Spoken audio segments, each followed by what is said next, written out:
আসসালামু আলাইকুম। সংবাদে আপনাদের সবাইকে স্বাগত জানাচ্ছি। আমি ফিরোজ তোহা। শুরুতেই আরবে কেবলস সংবাদ শিরোনাম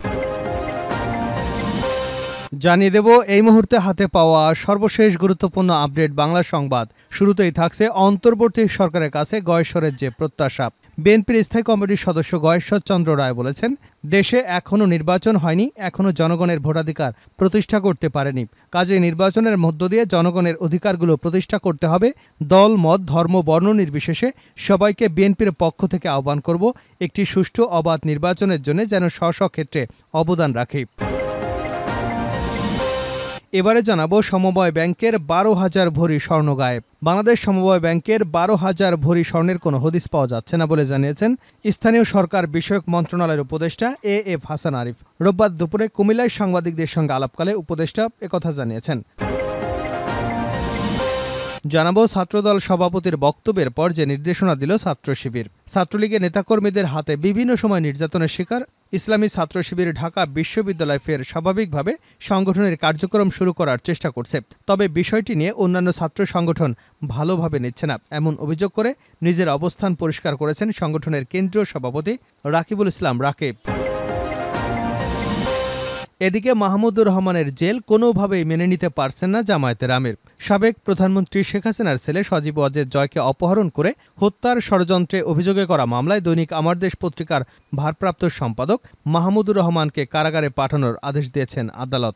আদালতের আদেশের পর রোববার বিকেলে বাংলাদেশ জামায়াতে ইসলামের আমির ডাক্তার শফিকুর রহমানের ভেরিফাইড ফেসবুক পেজে প্রতিবাদ জানানো হয়। ফেসবুক পোস্টে বলা হয়, পতিত স্বৈরাচারের প্রতিহিংসামূলক নিকৃষ্ট মামলায় কলম সৈনিক ও সাহসী কণ্ঠ জনাব ডক্টর মাহমুদুর রহমানের উপর জুলুম করে ন্যায়ভ্রষ্ট বিচারের মাধ্যমে সাজা দেওয়া হয়েছে।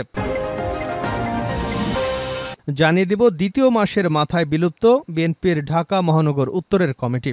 ঢাকা মহানগর উত্তর বিএনপির আহ্বায়ক কমিটি বিলুপ্ত ঘোষণা করা হয়েছে। কমিটি গঠনের 2 মাসের মাথায় তা ভেঙে দেওয়া হলো। শনিবার রাত 12টার পর বিএনপির কেন্দ্রীয় দপ্তর থেকে পাঠানো এক সংবাদ বিজ্ঞপ্তিতে এ কমিটি বাতিলের বিষয়টি জানানো হয়। এবং সর্বশেষ জানাবো আন্তর্জাতিক সংবাদ। বিশ্বাসঘাতকতা করে ইসরায়েলকে নাসরুল্লাহর অবস্থান জানিয়ে দেওয়া হয়েছে। ইসরায়েলের বিমান হামলায় গত শুক্রবার নিহত হন ইরান সমর্থিত লেবাননের সশস্ত্র গোষ্ঠী হিজবুল্লাহর প্রধান নেতা হাসান নাসরুল্লাহ। এই বিমান হামলার কয়েক ঘণ্টা আগে ইসরায়েলকে নাসরুল্লাহর অবস্থান সম্পর্কে গোপন তথ্য জানিয়ে দেয় ইরানি গুপ্তচর। এরপরই তাকে লক্ষ্য করে বিমান হামলা চালানো হয়। এ খবর জানিয়েছে ফরাসি সংবাদ মাধ্যম লে প্যারিসিয়ান। অভিযুক্ত ওই ইরানি গুপ্তচর ইসরায়েলকে জানায়, শুক্রবার বৈরুতে প্রতিরোধ যোদ্ধাদের সদর দপ্তরে উচ্চপদস্থ কমান্ডারদের সঙ্গে বৈঠকে বসে নাসরুল্লাহ। তিনি যখন মাটির নিচে অবস্থিত সদর দপ্তরে প্রবেশ করেন তার কিছুক্ষণ পরই বিমান হামলা চালানো হয়। এতে ব্যবহার করা হয় বাংকার বিধ্বংসী ক্ষেপণাস্ত্র, যা হিজবুল্লাহর সদর দপ্তর গুঁড়িয়ে দেয়। এতে নিহত হন হাসান নাসরুল্লাহ। এতক্ষণ শিরোনাম শুনছিলেন, এবার বিস্তারিত। প্রিয় দর্শক, আপনি যদি এই চ্যানেলে নতুন হয়ে থাকেন, ভিডিওটি দেখতে দেখতে চ্যানেলটি সাবস্ক্রাইব করে আমাদের সঙ্গে থাকুন। আর এই ভিডিও সম্পর্কে আপনি আপনার মূল্যবান মতামতটি কমেন্ট বক্সে জানিয়ে দিন। আর হ্যাঁ প্রিয় দর্শক, জানিয়ে দিন ভিডিওটি কোথা থেকে দেখছেন। অন্তর্বর্তী সরকারের কাছে গয়েশ্বরের যে প্রত্যাশা। বিএনপির স্থায়ী কমিটির সদস্য গয়েশ্বর চন্দ্র রায় বলেছেন, দেশে এখনও নির্বাচন হয়নি, এখনও জনগণের ভোটাধিকার প্রতিষ্ঠা করতে পারেনি। কাজেই নির্বাচনের মধ্য দিয়ে জনগণের অধিকারগুলো প্রতিষ্ঠা করতে হবে। দল, মত, ধর্ম, বর্ণ নির্বিশেষে সবাইকে বিএনপির পক্ষ থেকে আহ্বান করব একটি সুষ্ঠু এবং অবাধ নির্বাচনের জন্য যেন স্ব ক্ষেত্রে অবদান রাখে। রোববার রাজধানীর শেরেবাংলা নগর বিএনপির প্রতিষ্ঠাতা জিয়াউর রহমানের মাজারে শ্রদ্ধা নিবেদন শেষে এসব কথা বলেন তিনি। জিয়া মঞ্চের প্রতিষ্ঠা বার্ষিকী উপলক্ষে মাজারে শ্রদ্ধা নিবেদন করা হয়। গয়েশ্বর বলেন, বর্তমান অন্তর্বর্তী সরকার কোনো রাজনৈতিক দলের সরকার নয়, এটা আন্দোলনের ফসল। যারা আজকে সরকারে আছেন, প্রধান উপদেষ্টা ডক্টর মোহাম্মদ ইউনূস সহ সবাই অরাজনৈতিক। আমরা বিশ্বাস করি তারা রাজনৈতিক ব্যাপারে হস্তক্ষেপ করবে না, গণতন্ত্রে চলার পথকে সুগম করবে। যত দ্রুত সম্ভব গণতন্ত্রের সূচনার জন্য একটা নির্বাচন দেবে সরকার। সেই নির্বাচনের সব মানুষের অংশগ্রহণের মধ্য দিয়ে বাংলাদেশে গণতন্ত্রের নতুন পথ চলা শুরু হবে। সাংবাদিকদের এক প্রশ্নের জবাবে গয়েশ্বর বলেন, আমি বিশ্বাস করি বর্তমান অন্তর্বর্তী সরকার উপলব্ধি করতে পারবেন যে রাজনৈতিক প্রতিহিংসা চরিতার্থ করার জন্য খালেদা জিয়া ও তারেক রহমানের প্রতি অবিচার করা হয়েছে। দীর্ঘদিন প্রবাসী থেকে তারেক রহমান দিনরাত পরিশ্রম করে জাতিকে সংগঠিত করতে সক্ষম হয়েছেন। তিনি আজকে বিএনপির সীমানা অতিক্রম করে জাতির নেতা হতে সক্ষম হয়েছেন। সুতরাং এই জাতির নেতার বিরুদ্ধে যেসব অন্যায়ভাবে মামলা এবং সাজা দেওয়া হয়েছে সেসব মামলা প্রত্যাহার করতে হবে। সেটা না করা হলে তা জাতির জন্য অত্যন্ত দুঃখজনক। তা হবে ১/১১ যে চক্রান্ত, সেটা শেখ হাসিনার আমলা পর্যন্ত ছিল। তারারই সাবেক এই মন্ত্রী বলেন, আশা করি সবার আন্দোলন সংগ্রামকে আমলে নিয়ে এই সরকারকে আমাদেরকে এসব মামলার হাজিরা থেকে রেহাই দেবে। আর যদি এসব মামলায় এখন আমাদেরকে হাজিরা দিতে হয়, তা হবে দুঃখজনক। সমবায় ব্যাংকের ১২,০০০ ভরি স্বর্ণ গায়েব উপদেষ্টা। বাংলাদেশ সমবায় ব্যাংকের ১২,০০০ ভরি স্বর্ণের কোনো হদিস মিলছে না বলে জানিয়েছেন স্থানীয় সরকার বিষয়ক মন্ত্রণালয়ের উপদেষ্টা এএফ হাসান আরিফ। রোববার দুপুরে কুমিল্লায় সাংবাদিকদের সঙ্গে আলাপকালে উপদেষ্টা একথা জানিয়েছেন। এদিকে কুমিল্লার পল্লী উন্নয়ন একাডেমি বোর্ডের ৫৭তম বার্ষিক পরিকল্পনা সম্মেলনে যোগ দেন উপদেষ্টা। এলজিআরডি উপদেষ্টা বলেন, সমবায় ব্যাংকের ১২,০০০ ভরি স্বর্ণের খোঁজ পাওয়া যাচ্ছে না। ব্যাংকের সম্পত্তি বেদখল হয়ে আছে। যারা একসময় ব্যাংকে ছিলেন তারাই বেদখল করে বসে আছেন। এ বিষয়ে আইনি ব্যবস্থা নেওয়া হচ্ছে। হাসান আরিফ বলেন, সমবায় দাঁড়াতে পারছে না কারণ সমবায়দের মধ্যে সমবায়ের মন মানসিকতার অভাব। সমবায়রা শুধু কমিটিতে ঢুকতে চায়, কি উন্নয়ন হলো সেটির দিকে তাদের কোনো লক্ষ্য নেই। ছাত্রদলের সভাপতির বক্তব্যের পর যে নির্দেশনা দিল ছাত্র শিবির। ছাত্রলীগের নেতাকর্মীদের হাতে বিভিন্ন সময় নির্যাতনের শিকার ইসলামী ছাত্র শিবির ঢাকা বিশ্ববিদ্যালয়ে ফের স্বাভাবিকভাবে সাংগঠনিক কার্যক্রম শুরু করবার চেষ্টা করেছে।